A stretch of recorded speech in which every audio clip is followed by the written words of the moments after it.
बिस्मिल्लाहिर्रहमानिर्रहीम अस्सलाम वालेकुम। मैं हूं करामत मुगल। इसमें बात करने जा रहे हैं कि हवाओं ने अपना रुख खुद तब्दील कर लिया है। एस्टेब्लिशमेंट की तरफ से अब ये पैगाम आ गया है कि इमरान खान चाहें कहीं भी शिफ्ट होना या मुल्क से बाहर इलाज करवाना, उन्हें कोई मसला नहीं, उन्हें कोई एतराज़ नहीं। ये बहुत बड़ी खबरें हैं जो लाहौर से एक ताकतवर शख्सियत के बाद सहाफ़ियों की मुलाकात हुई है, और उस बड़ी मुलाकात की बड़ी कहानी में जो सवालात हुए, बहुत से सवालात जवाबात आप सुन चुके होंगे। शायद दो दोस्त उस मुलाकात में गए थे, सहाफ़ी गए थे, उन्होंने अपने अपने वीलाग्स में उनका जिक्र कर दिया होगा। लेकिन शहर इक़्तिदार में बैठ कर मैं आपको बताने जा रहा हूँ कि सहाफ़ियों का रंग क्यों उड़ा, कौन से ऐसे सवालात हैं जो नून लीग के सहाफ़ियों के रंग उड़ाकर ले गया और सब हक्का बक्का रह गए। ये ताकतवर शख्सियत आप अक्सर सुनते रहते हैं, उनका नाम भी, ये बड़े गर्म मिजाज हैं, लेकिन आज बड़े धीमे और ठंडे मिजाज में उन्होंने सवालात किए। वो आए और उन्होंने सहाफ़ियों से जो है मुखातब करके कहा कि आज को बयान नहीं है, आप सीधे सवालात किए।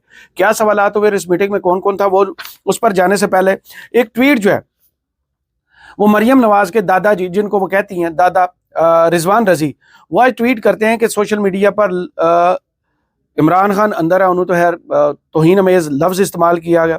रहेगा का बयानिया बयान करने वाले अहबाब जनाब हसन अयूब साहब, जनाब मियाँ दाऊद साहब और जनाब मुनीफ फारूक साहब के साथ एक लंबा हाथ होने लगा है। इदारा अपनी रवैयात के ऐन मुताबिक दौड़ लगाने लगा है। ये नहीं, आपने अक्सर सुना होगा जो है शमा जुनेजो साहबा, वो ट्वीट करती हैं और कहती हैं कि सब कुछ सेट है, बस वो नहीं मान रहा कि बाहर आके खामोश रहे। इसके अलावा जनाब बहुत से सहाफ़ी इस वक्त ये दावा कर रहे हैं कि मामलात बिल्कुल बदल चुके हैं। जेल के अंदर रहने वाले ने पूरे के पूरे निज़ाम को झुका लिया और इस्टेब्लिशमेंट का ये सबसे बड़ा सरेंडर होगा अगर इमरान खान उनकी ऑफर कबूल किए बगैर जेल से बाहर आते हैं।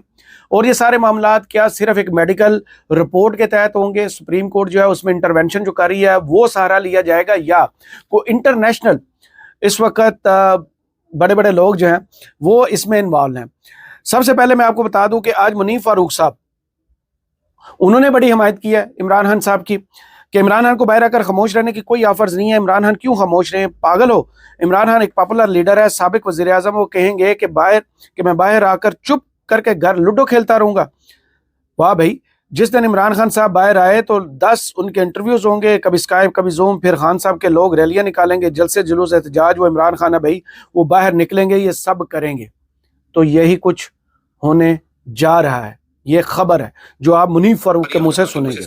कहा जा रहा है आप खामोश हो रहे हैं, ये वो पुराना चूरन है जो हर कोई बेचने की कोशिश करता है, ये पिट चुका है। वो ऑफर नहीं खान साहब को पहले दिन से लेकर आज तक नहीं हुई कि भाई आप खामोश रहे, और आप भाई इमरान खान क्यों खामोश रहे? पागल हो? इमरान खान एक पॉपुलर लीडर है, वो साबिक वज़ीर आज़म है, वो कहे चलिए मैं चुप करके बाहर आके ना तो बस मैं घर आके लूडो खेलता रहूं। और भाई जिस दिन इमरान खान साहब बाहर आए, उन्होंने कहना 10 उनके इंटरव्यूज होंगे, कभी स्काइप कभी जूम, जो भी टेक्नोलॉजी है। फिर खान साहब के लोग निकलेंगे रैलीज के लिए कि इमरान खान बाहर आ गया, जल्द से जुलूस एहतजाज। वो इमरान खान है भाई, वो जब बाहर निकलेंगे तो अगर आप सेंसिबली सोचे तो वो ये सब करेंगे। ये चीज जब तक तहरीक इंसाफ का कोई पास कोई ऐसा तुर्क का पता नहीं आ जाता कि वो इसे इस्तेमाल ना कर ले, और उनके पास कोई ऐसा पॉइंट नहीं आ जाता, तब तक ये मसला अपनी जगह रहेगा। और इमरान खान साहब की जेल से बाहर जो निकलने की सिचुएशन है उसमें ये क्वेश्चन मार्क उस वक्त तक रहेगा। तो बाकी ये इन्होंने जो सवालात जो उठाए हैं और इसके बाद इन्होंने जो कहा है कि मैं तज्जियाती तौर पर महसूस कर रहा हूँ कि अगर इमरान खान की सेहत ख़राब हो रही है तो फिर उन्हें जेल में मेंटेन नहीं किया जा सकता, ये मेंटेन करना बहुत मुश्किल है। फिर मैं कुछ महसूस करते हुए ये ज़रूर कह रहा हूँ कि शायद ये इम्कान बन सकता है कि उन्हें लामोहल्ला अस्पताल शिफ्ट करना पड़ेगा, शायद उन्हें जेल से पिम्स अस्पताल मुंतकिल करने की जरूरत पड़े। ये सुनिए ये पैगाम। इसके ऊपर होमवर्क करके मैं अब तक की इतलात आपको ये दे रहा हूँ, जो हमारा काम है वैसे साफी आप 10 जगह बात करते हैं कि फिलहाल इसकी कोई जैसे कहते हैं ना ऑप्शन ऐसी नहीं है। लेकिन मैं फिर भी तज्जियाती तौर पर ये जरूर मैं महसूस कर रहा हूँ कि अगर उनकी सेहत खराब हो रही है तो फिर वो जेल में ही मेंटेन उनको किया जाएगा, ये बड़ा मुश्किल काम लगता है। फिर शायद ये वजह बन सकती है, शायद वजह बन कि अभी इसको हर कोई डिनाई कर रहा है, एब्सोल्युटली नहीं, बिल्कुल नहीं। लेकिन मैं कुछ महसूस करते हुए ये जरूर कह रहा हूं कि शायद ये पॉसिबिलिटी बन सकती है कि अगर उनकी तबीयत खराब हो जाए, उनकी आंख खुदा खासा उसमें कॉम्प्लिकेशन है, उनको ट्रीटमेंट की जरूरत है, अंडर ऑब्जर्वेशन रहने की जरूरत है, तो जेल के हॉस्पिटल में तो वो ट्रीटमेंट नहीं हो पाएगा। उनको लामहाला हॉस्पिटल शिफ्ट करना पड़ेगा, एक बेहतर एनवायरमेंट में जहां हर चीज स्टेरिलाइज्ड हो, एक कंट्रोल्ड एनवायरमेंट में रखना पड़ेगा। शायद फिर उनको जेल से निकाल के मुंतकिल किए जाने की जरूरत पड़े। बाकी माहौल बन चुका है, ये खबरें हमें नहीं आ रही, कोई ना कोई पर्दे के पीछे जो चल रहा था उसका नतीजा सामने अब लिखना शुरू हो चुके हैं।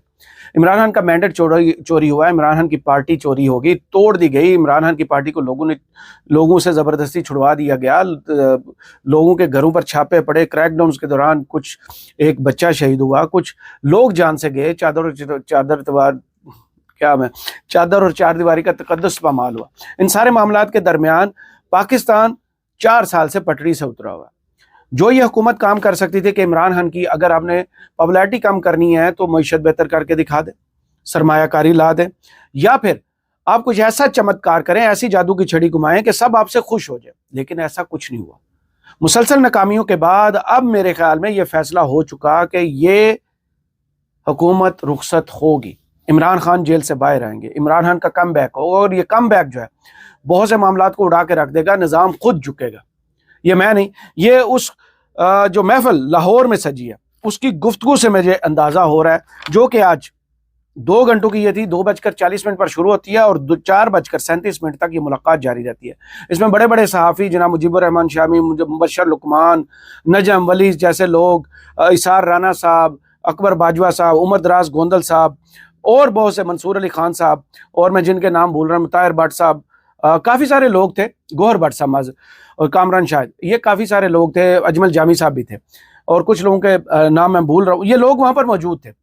वहाँ पर वो ताकतवर शख्सियत उस कमरे में दाखिल होती है, उसके हाथ में आइन की किताब होती है जिसमें आर्टिकल्स जो है रटे रटाए होते हैं कि ये आर्टिकल्स उनके हक में इस्तेमाल होते हैं।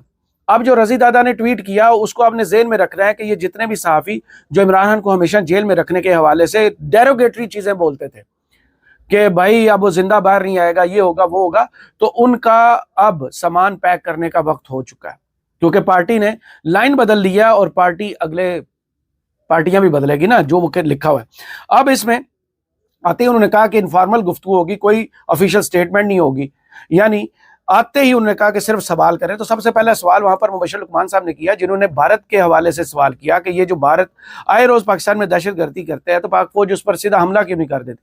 तो उन्होंने कहा कि आप की बात मुझे पसंद आई है, ये सारी जो दहशतगर्दी है इसके पीछे भारत और भारत स्पॉन्सर्ड दहशतगर्दी होती है जिसमें अफगानिस्तान को बेस के तौर पर इस्तेमाल किया जाता है। तो मुजीबुर रहमान शामी साहब ने वहाँ पर सवाल किया कि क्या हम और अफगानिस्तान के हालात और तल्लुकात क्या ऐसे ही चलते रहेंगे। तो उसने कहा कि ताकतवर शख्सियत ने कहा कि हमें अफगानिस्तान को कैसे डील करना है ये बहुत अच्छे तरीके से आता है, तो आप फिक्र ना करें, हम डील कर लेंगे, क्योंकि अफगानिस्तान जो है वो भारत की स्पॉन्सर्ड एक बेस है जहां से ऑपरेशंस बेस है, जहां से वो सारे दहशतगर्दी के ऑपरेशंस करता है। इसके बाद उन्होंने 2014 का जो नेशनल एक्शन प्लान था उस पर गुफ्तगू फरमाई कि उस पर अगर अमल हो जाता तो ये दहशतगर्दी होती ना, हमने अपने हिस्से का काम कर दिया, सूबाई हुकूमतों ने काम करना था, वफाकी हुकूमत ने अपना रोल अदा करना था, वहां पर गुफ्तगू हुई। और उसके बाद उन्होंने कहा, उनसे सवाल हुआ कि ये जो इस वक्त मुल्क में सियासत चल रही है, एक सबसे पॉपुलर पार्टी के हवाले से जो आपका स्टांस है उस हवाले से उन्होंने कहा करोड़ों पाकिस्तानी हैं, सर के अपने अपने डिफरेंट जो ख्यालात हैं, तसव्वुरात हैं और थाट्स हैं, हम बिल्कुल, हमें उनसे कोई मसला नहीं है, हम उन सब का एहतराम करते हैं।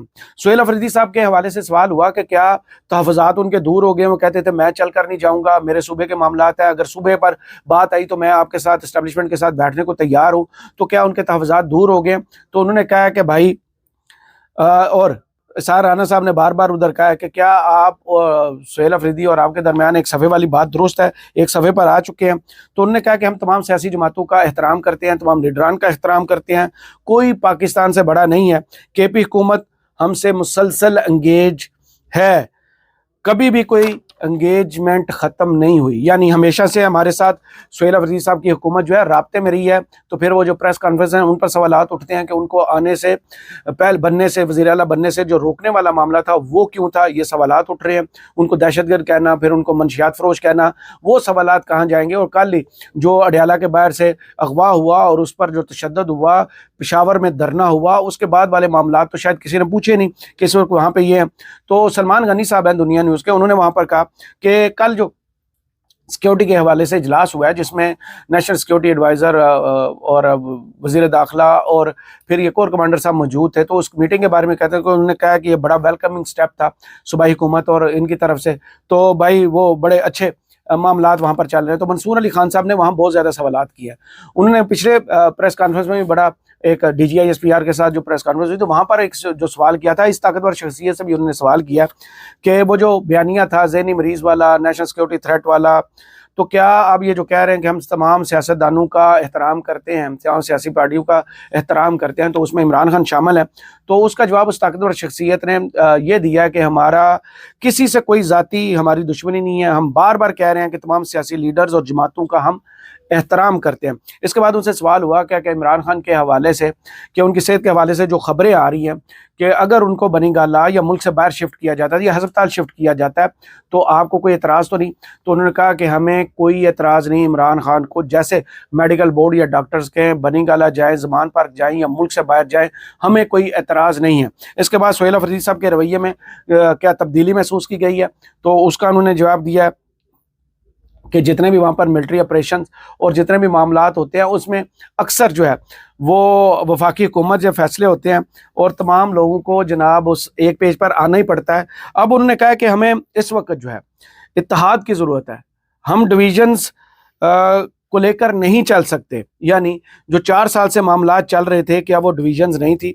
इसके अलावा जो कुछ पॉइंट्स मैंने कुछ लिख के रखे हुए हैं, मुझे एक दफ़ा वो निकाल लेने दें और मैं आपके सामने मुकम्मल तफसीलात उसके बाद फिर और मज़ीद रखता हूँ। जिसमें उन्होंने कहा कि जनाब एक सवाल हुआ कि ये जो सोशल मीडिया के हवाले से आपसे सवालात किए जाते हैं सिक्योरिटी इदारों के तर्जुमान से और आपसे, कि उस हवाले से आप क्या कहते हैं, कि वो कहते हैं जनाब हैरान कुन एक जवाब उन्होंने दिया कि हम सोशल मीडिया को इतने गौर से देखते ही नहीं है, हम सोशल मीडिया को इतने गौर से देखते नहीं है। तो वो जो आए रोज़ बंदे उठाए जाते हैं वो पता नहीं कौन देखता है। इस हवाले से उसमें उन्होंने कहा है कि 9 मई के हवाले से भी एक सवाल हुआ है, ये मीटिंग ख़त्म होगी और उसके बाद खाना हुआ और खाने के वक्त मंसूर अली खान साहब को एक और सवाल आ गया। वो चलकर उस ताकतवर शख्सियत के पास गए और उन्होंने कहा कि 9 मई के हवाले से आप क्या कहेंगे, कि क्या इस्टेब्लिशमेंट या फौज बैकफुट पर आ गई है, उससे पीछे हट गई है। तो उन्होंने कहा कि कोर्ट्स विल डिसाइड, ये सब जुडिस मामला है, इस पर मैं अपनी कोई राय नहीं दूंगा।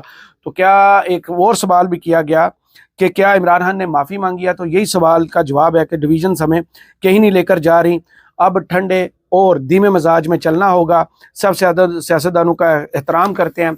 और एक सवाल जिस पर जनाब चेहरा लटक गया बताने वाले का, वो जब सवाल किया गया ना कि ये जो मईशत की हालत है, SIFC का सवाल जो है वो उस हवाले से कि जनाब ये नए सूबे भी बना रहे हैं और SIFC की नाकामी भी है, तो उस पर उन्होंने थोड़ा सा गुस्सा किया थोड़ा सा। तो उन्होंने कहा है कि इस सवाल का जवाब आप जाके वजारत ख़जाना से पूछें, क्योंकि इसमें हमारा इतना रोल नहीं है जितना उनका है। तो मईशत पर जनाब पल्लू झाड़ दिया गया है और आज की खबर यही है कि इमरान खान का एहतराम भी करते हैं। सुहेल अफरीदी साहब से मसला भी कोई नहीं है, सुहेल अफरीदी साहब से पहले भी एंगेज थे, अब भी एंगेज हैं और बड़े वेलकमिंग स्टेप्स जो है उन्होंने लिए हैं। तो इसके बाद लगता तो यही है कि ये जो दरार थी या फासले थे ये कम होना शुरू हो चुके हैं और अब इस्टेब्लिशमेंट इमरान खान साहब को जेल में रखने के हक में नहीं है। तो नजम सेठी साहब और बड़े साफ़ी जो दावा कर रहे थे ना कि बहुत जल्द जो है उन्हें बनीगाला शिफ्ट कर दिया जाएगा, मेडिकल बुनियाद पर किया जाएगा, मेडिकल केस बनाया जाएगा, तो इसमें मैं आपको बताता चलूँ इमरान खान को कहीं भी एतमाद में नहीं लिया जाएगा। उनके सामने मेडिकल बोर्ड की रिपोर्ट रखी जाएगी, कहा जाएगा कि आपकी ट्रीटमेंट होनी है। जैसे पहले उन्हें आँख के इलाज के लिए पिम्स रातों रात लाया गया, वहीं रातों रात उनकी ट्रीटमेंट हुई और बाहर किसी को कानो कान खबर भी नहीं हुई थी। वो खबर जब ब्रेक हुई तो उसके बाद हुकूमत को भी मानना पड़ा, इस्टेब्लिशमेंट को भी मानना पड़ा कि भाई हाँ, हम इमरान खान की आँख का इलाज करा रहे हैं। और अब कल से जब ये कोर्ट के दोस्त जो सलमान सफदर साहब हैं वो गए हैं और उन्होंने आके एक रिपोर्ट जमा कराई है, तो मेरा ये मानना है कि अब मामलात बिल्कुल तब्दील हो जाएंगे, क्योंकि नून लीग के सहाफ़ियों के मुंह एमे नहीं लटकते और वो एमे हक्का बक्का नहीं होते, क्योंकि इमरान खान के बारे में मिजाज भी ठंडा पड़ गया है और लहजा भी धीमा हो गया। तो आने वाले दिनों में बहुत सी चीज़ें बदलने वाली हैं। पहले तो ये कहा रहा था कि शायद मई में जाके चीज़ें बदलेंगी, लेकिन अब जो निशानियाँ और डाट्स कनेक्ट हो रहे हैं वो यही कह रहे हैं कि फरवरी में ईद से पहले पहले बहुत से मामला सुलझ जाएंगे और आपको शायद इमरान खान जेल से बाहर बैठे हुए भी नजर आएंगे और टीवी पर दिखाए भी जाएंगे। करामत मुगल को इस वीडियो से इजाज़त दीजिए, अपनी दुआ में याद रखिएगा और कमेंट्स बॉक्स में ज़रूर बताइएगा वीडियो आपको कैसी लगी। अल्लाह हाफिज़।